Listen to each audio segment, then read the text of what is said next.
جب تک اس جماعت کی باغ ڈور اللہ آپ کا بھلا کرے علماء کے ہاتھ میں تھا، اس کے اندر یہ چیزیں نہیں تھیں، اس جماعت نے دنیا کے انقلاب لایا۔ لیکن اس دن سے میرا رب ناراض ہو گیا کہ ان کے علماء سے علماء کو کنارے پہ انہوں نے لگایا۔ اب علماء نہیں ہے، اور اگر ہے لم یبج قسم کے نہیں ہے۔ جو جتنا بڑا موحد ہوگا اتنا ہی اس کو امن ہوگا۔ سمجھ شریف میں ہے کہ نہیں ہے؟ ورنہ ڈرے گا، ورنہ ڈرے گا۔ اپنے علماء میں بھی دیکھو، سمجھ شریف میں ہے کہ نہیں؟ اپنے علماء میں بھی دیکھو جنہوں نے قرآن میں پکے توحید کے خدا کی قسم ان جیسا نڈر ہم نے نہیں دیکھا۔ ایک چیز آپ کو بتاؤں، اونٹوں کے ساتھ آدمی رہتا ہے، اونٹ کے اوصاف کا اس پر ظہور ہوتا ہے، غلبہ ہوتا ہے۔ بکریوں کے ساتھ ہوتا ہے، میرے نبی نے فرمایا، مسلم شریف کی روایت ہے، بکری والے نرم دل ہوتے ہیں، بکری والے نرم دل ہوتے، اونٹوں والے سخت دل ہوتے ہیں۔ جانوروں کی صحبت کا اثر پڑتا ہے تو قرآن کی صحبت کا بھی اثر پڑتا ہے، بخاری کا بھی اثر پڑتا ہے۔ جو ہمارے اکابرین حدیث پڑھاتے ہیں ان کی شان جمالی ہوتی، نرم دل ہوتے، جو قرآن پڑھاتے وہ سخت ہوتے، ان کو کسی کی پرواہ نہیں ہوتی۔ سمجھ شریف میں ہے کہ نہیں؟ وہ سخت ہوتے ہیں۔ صرف مزاج پر غلبے کا مسئلہ ہے، مزاج پر کس کا؟ غلبے کا مسئلہ، کہ کون سی چیز طبیعت پر غالب ہے۔ جو لوگ جن کا اوڑھنا بچھونا قرآن ہے ان کی طبیعت سخت ہوتی۔ اب تاریخ میں دیکھو، اور اللہ کے فضل سے دونوں ہمارے سر کے تاج ہیں۔ ہمیں ابو بکر کا جمال بھی چاہیے، ہمیں عمر کا جلال بھی چاہیے۔ اسلام اسی سے بنتا ہے۔ ہمیں عثمان کی حیا بھی چاہیے، تو باقی بے حیا تھے کیا؟ علیہ باللہ، لیکن غلبہ آپ کی طبیعت پر حیا کا تھا۔ وَأَقْضَاهُمْ علی، علی کے قضا اور فیصلے، عقل مندی، باقی بے عقل تھے، لیکن یہ چٹکیوں میں مذاق میں مسئلے کو حل کرتا تھا ایسے۔ سمجھے؟ آپ یہ کہہ دیں کہ گویا کہ علی مشکل کشا فی المیراث تھا۔ کیا تھا؟ میراث اور مشکل مسائل کو چٹکیوں میں مولوی صاحب حل کرتا تھا۔ جیسے کہ حضرت اقدس مولانا زکریا رحمۃ اللہ نے لکھا، فرمایا کہ ہندوستان میں کوئی بھی مسئلہ میراث کا ہو، حضرت جی اتنے ماہر تھے۔ مولانا انعام الحسن رحمۃ اللہ علیہ غضب کا آدمی تھا، دبلا پتلا سا آدمی، ہم نے حضرت کو دیکھا تھا۔ مولانا انعام الحسن رحمۃ اللہ علیہ ائمہ اربع کے فقہ کا سمجھو حافظ تھا، میراث کا اس قسم کا بھینسا تبلیغ نہیں تھا کہ جو اس وقت کے بھینسے ہوتے ہیں۔ سمجھ شریف میں ہے کہ نہیں؟ جاہل پرلے درجے کا، مگس کو باغ میں جانے نہ دینا کہ ناحق خون پروانے کا ہوگا۔ جب مکھی باغ میں جائے گی تو پروانوں کی خیر نہیں ہے۔ سمجھے؟ خدا کی قسم اس مقدس پاکیزہ جماعت میں بھائی بھائی بھائی بھائی بھائی، سرمایہ دار سرمایہ دار سرمایہ دار سرمایہ دار سرمایہ دار سرمایہ دار، graduate graduate graduate graduate graduate graduate, یہ لوگ آگے، انہوں نے تباہ کر دیا جماعت کو۔ جب تک اس جماعت کی باغ ڈور اللہ آپ کا بھلا کرے علماء کے ہاتھ میں تھا، اس کے اندر یہ چیزیں نہیں تھیں، اس جماعت نے دنیا کے انقلاب لایا۔ لیکن اس دن سے میرا رب ناراض ہو گیا کہ ان کے علماء سے علماء کو کنارے پہ انہوں نے لگایا۔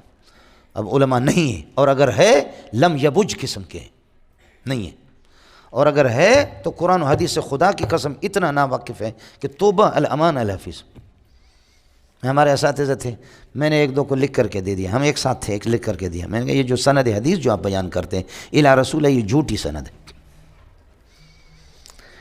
اندھوں کے سامنے کانا تو راجہ ہوتا ہے نا، تو کہے گا، لیکن یہ جھوٹی سند ہے۔ اور علامہ سرخسی کو کہتے ہیں سرخسی، یہ لوگ سرخس کے ہیں، پتہ کرو سرخسی ہے یا سرخس ہے۔ جس کو سرخسی کا نام نہ آ جائے، اور وہ کائنات کے اب علم و ہدایت کا مرکز وہی بن گیا۔ جو ہمارے فقہ حنفی کے سب سے بنیادی کتاب اگر کائنات میں ہے وہ سرخسی کی مبسوط سرخسی ہے، سب کو سبحان اللہ، اور اس کا نام لینا بھی مجھے نہیں آتا۔ سند جو میں میری سند ہی جھوٹی ہے۔ خدا جانے کہاں سے حدیثیں بنتی ہے، کدھر سے جا کر کے بنا۔ اللہ کے نبی نے فرمایا، اور اللہ کے نبی نے ایسے فرمایا کہ 1.5 گھنٹے تک وہ چلتا رہتا۔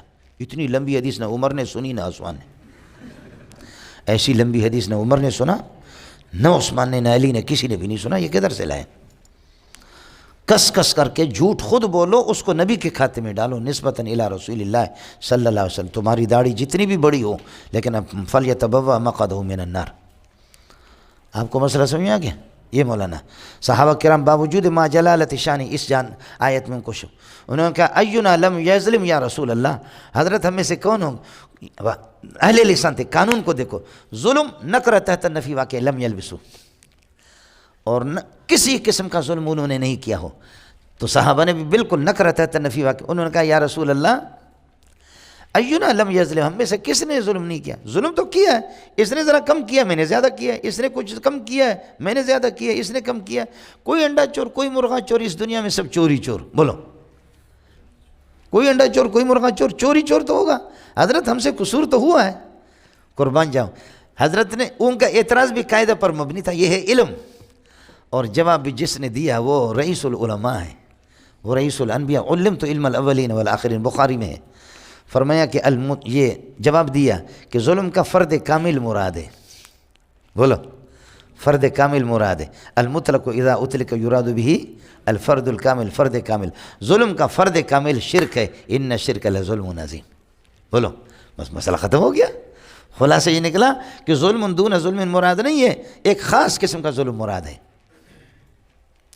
لیکن میں نے آپ سے عرض کر دیا یہ تو دو قاعدے ہو گئے نا، صحابہ کا استدلال بھی قاعدے سے، ان کو شک تھا، انہوں نے جو اعتراض کیا وہ بھی قاعدے سے، پیارے محمد نے جواب دیا وہ بھی قاعدہ کے تحت دیا۔ اور تیسرا قاعدہ جو میں آپ سے عرض کر رہا ہوں مفسرین کا، وہ کیا ہے؟ الحکم اذا علق علی وصف، بولو الحکم اذا علق علی وصف، جب کسی وصف پر کوئی حکم معلق ہوتا ہے تو یقوی بقوتہ وینقص بنقصانہ، یا ویضعف بضعفہ، اگر وہ وصف قوی ہے حکم بھی قوی ہے، اور وہ وصف ناقص ہے ضعیف ہے تو حکم بھی۔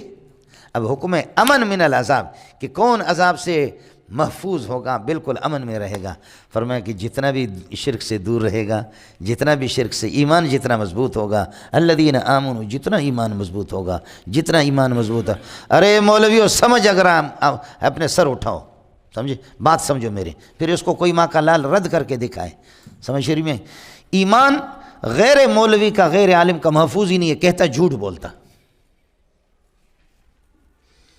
جو قرآن و حدیث کے علماء ہیں ان کے ایمان مضبوط ہے سب سے زیادہ۔ اس کی وجہ یہ ہے، ایمان کہتے کس کو؟ تصدیق ما جاء به الرسول اجمالا فيما علم اجمالا وتفصیلا فيما علم تفصیلا۔ ایمان کہتے اسی کو کہ جو کچھ محمد لے کر کے آئے وہی یہ جلی اور وہی یہ خفی ہے۔ اب بتاؤ کسی صوفی سے کہ وہی یہ جلی کیا ہے وہی یہ خفی کیا ہے؟